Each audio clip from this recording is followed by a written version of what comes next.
पत्नी के अंतिम संस्कार व 13वीं के बाद रिटायर्ड पोस्टमैन मनोहर गांव छोड़कर मुंबई में अपने पुत्र सुनील के बड़े से मकान में आए हुए हैं। सुनील बहुत मनोहर के बाद यहां ला पाया है।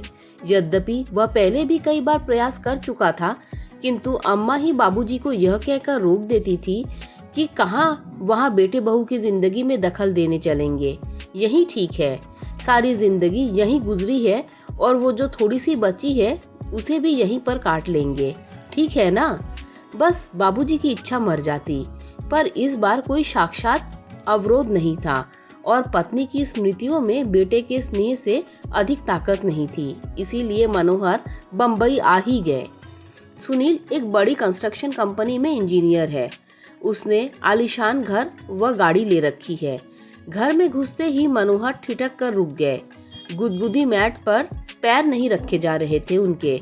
दरवाजे पर उन्हें रुका हुआ देखकर सुनील बोला, आइए बाबूजी, अंदर आइए। बेटा, मेरे गंदे पैरों से यह चटाई गंदी तो नहीं हो जाएगी? बाबूजी, आप इसकी चिंता ना करें। आइए, यहाँ सोफे पर बैठ जाइए। सहमे हुए कदमों से चलते हुए मनोहर जैसे ही सोफे पर बैठे तो उनकी चीख निकल गई। अरे मर गया रे! उनके बैठते ही नरम और गुदगुदा सोफा की गद्दी अंदर तक धंस गई। इससे मनोहर चिहुक कर चीख पड़े थे। चाय पीने के बाद सुनील ने मनोहर से कहा, बाबूजी, आइए आपको घर दिखा दूं अपना। जरूर बेटा, चलो। बाबूजी, यह लॉबी है, यहाँ हम लोग चाय पी रहे थे। यहाँ पर कोई भी अतिथि आता है तो चाय नाश्ता और गपशप होती है। यह डाइनिंग हॉल है, यहाँ पर हम लोग खाना खाते हैं। बाबूजी, यह रसोई है और इसी से जुड़ा हुआ भंडार घर है। यहाँ रसोई से संबंधित सामग्री रखी जाती है। यह बच्चों का कमरा है। तो बच्चे क्या अपने माँ बाप के साथ नहीं रहते? बाबूजी, यह शहर है और शहरों में मुंबई है। यहाँ बच्चे को जन्म से ही अकेले सोने की आदत डालनी पड़ती है। माँ तो बस समय समय पर उसे दूध पिला देती है और उसके शेष कार्य आया आकर कर जाती है। थोड़ा ठहर कर सुनील ने आगे कहा, बाबूजी, यह आपकी बहू और मेरे सोने का कमरा है और इस कोने पर यह गेस्ट रूम है। कोई अतिथि आ जाए तो यहीं ठहरता है। यह छोटा सा कमरा पेट्स के लिए है। कभी कोई कुत्ता आदि पाला जाए तो उसके लिए व्यवस्था कर रखी है। सीढ़ियां चढ़कर ऊपर पहुंचे सुनील ने लंबी चौड़ी छत के एक कोने में बने टीन की छत वाले कमरे को खोलकर दिखाते हुए कहा, बाबूजी, यह है घर का स्टोर रूम, कबाड़ खाना। घर की सब टूटी फूटी और बेकार वस्तुएं यहीं पर एकत्र कर दी जाती हैं और दिवाली होली पर इसकी सफाई कर दी जाती है। ऊपर ही यह एक बाथरूम और टॉयलेट बना हुआ है।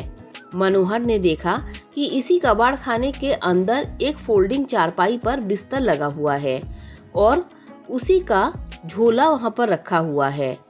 मनोहर ने पलटकर सुनील की तरफ देखा, किंतु वह नीचे जा चुका था।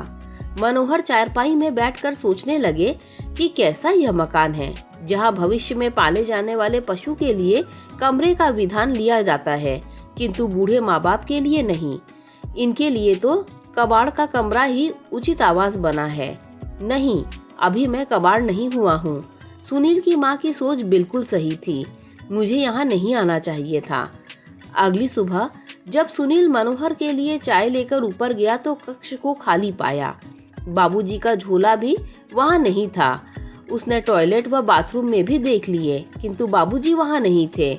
वह झट से उतरकर नीचे आया तो पाया कि मेन गेट खुला हुआ है। उधर मनोहर टिकट लेकर गांव वापसी के लिए सवेरे वाली गाड़ी में बैठ चुके थे। उन्होंने कुर्ते की जेब में हाथ डालकर देखा कि उनके अपने घर की चाबी मौजूद थी। उन्होंने उसे कस कर मुट्ठी में पकड़ लिया। चलती हुई गाड़ी में उनके चेहरे को छू रही हवा उनके इस निर्णय को और भी मजबूत बना रही थी। दोस्तों, अगर आपको ये कहानी अच्छी लगी हो तो लाइक, शेयर, सब्सक्राइब कीजिए। Thanks for watching this video.